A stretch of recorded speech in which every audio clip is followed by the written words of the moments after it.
I'm Lorraine. I have been a host with Step by Step now for I think about 5 or 6 years, and I live in Swindon.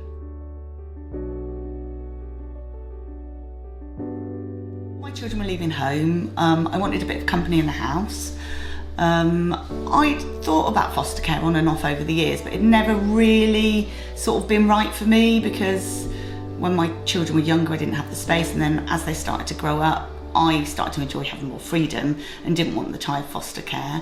When my daughter left home, she went into a supported lodgings to do with her college course, and that's what made me aware of sort of a supported lodgings style accommodation, and I thought, do you know what, I can do this. Then I saw Step by Step advertising on Facebook and thought, yeah, that's what I'm going to do, and that's when I applied.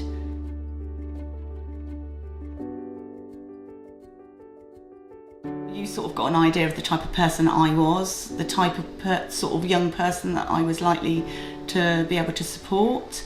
And then sort of towards the end of our meetings, because I think we met 3 or 4 times, and then we went to the council and the council approved me as a supported lodgings host, and you know, it's relatively easy really.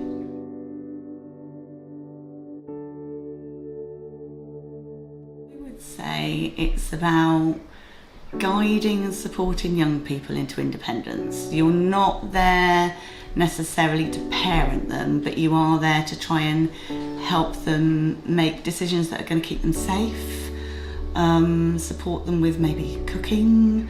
Most of them just want the freedom of being able to use the kitchen. They want to just come in the kitchen and cook whatever they fancy cooking, you know, doing some laundry. So for me, I've got a job. I work sort of pretty much full time, so my young people are perfectly capable of being left in the home. I've got a caravan. I love going away in my caravan, so you know, probably about every 3rd weekend I'm away. It really gives the young people an opportunity to take responsibility and be here on their own. I actually trust all the young people that I've had, and if ever I do feel a young person, maybe they haven't been living with me long enough before I want to go away, Step by Step will always find another placement for them to go to. So if there are any concerns about my young people and, you know, I think, oh, I don't know them well enough, are they going to be okay being left? They'll just find them a temporary place to go for a week while I'm away in my caravan. But yeah, I can just carry on living my life, doing what I want to do. The young people can sort of do their own thing. We just sort of tick along quite nicely together.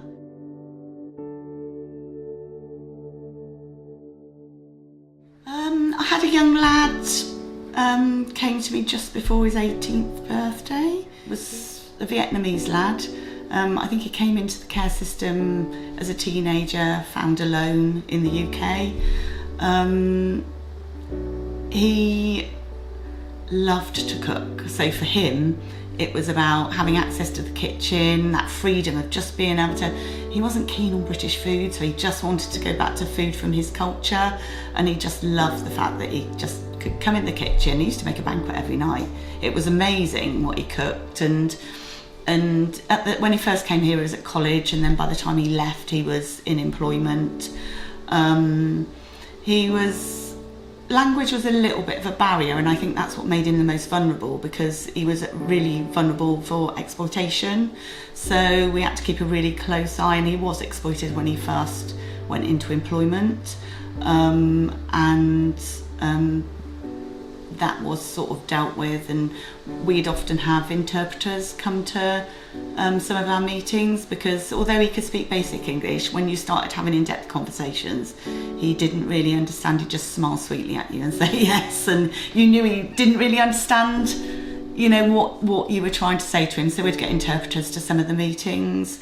He had a girlfriend that ended up becoming pregnant, and she had her own challenges. She didn't live locally, and towards the end of the pregnancy she ended up homeless herself, and I gave a lot of support to both of them and fought really, really hard to keep them together as a family. And we did. We kept them together. They moved on from here into a nice little flat locally. And I'm really proud that, you know, they moved on and they are together, and I knew they were going to make good parents. So. They did pop and see me at Christmas, which was lovely. Unfortunately, I was out, but they left me a lovely card thanking me for all the support I did give them. And I have actually bumped into his girlfriend, and we've had a little chat, and they're getting on well, and he's still working, and the little boy's now over 1, so yeah, they're doing really well.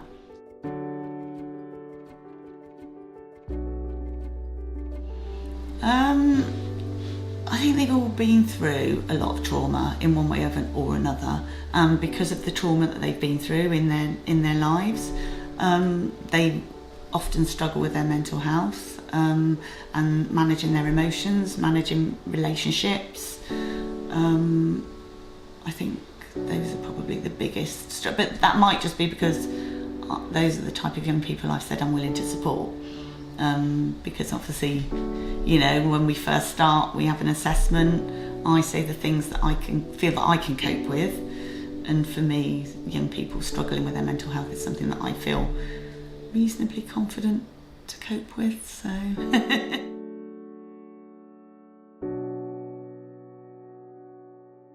Highlights are when you successfully move them on, when they successfully move on, and you feel really proud that they're ready to move on. You think they're going to be okay when they move on. So that's probably the highlights, you know, when you know that they're moving on successfully into their own places.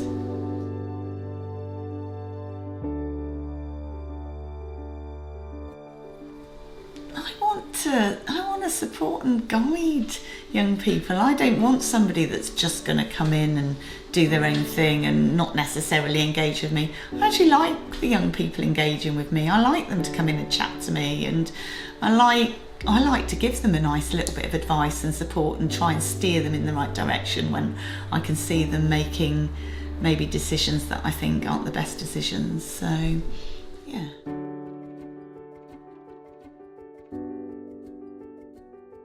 I really enjoy being a host. I like the company. I like having the company in the house. I get a nice little income. I mean, you know, it does, you know, it's nice to have a little bit of extra money.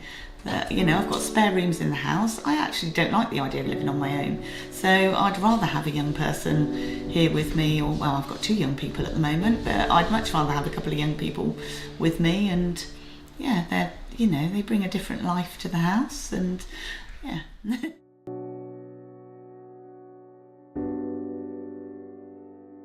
I think, you know, you're asking for trouble having young people that have been in care come into your house. Actually, all the young people, every single one of the young people I've had have been lovely. They have genuinely all been lovely, kind young people that just need to have a little bit of guidance and support. And if they are getting emotional over something or not behaving in the right way, generally it's because of their vulnerabilities, not because they're not nasty young people. They're all lovely. Every single young person I've had has been lovely. They just need someone to be there for them and guide them and support them.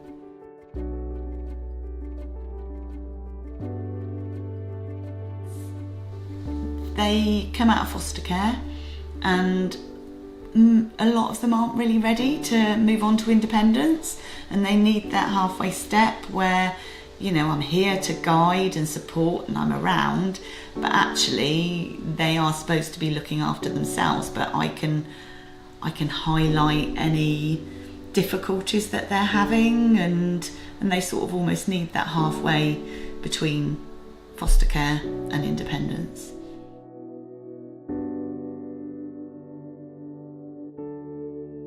I think I get a lot of support. We have regular meetings with the young people.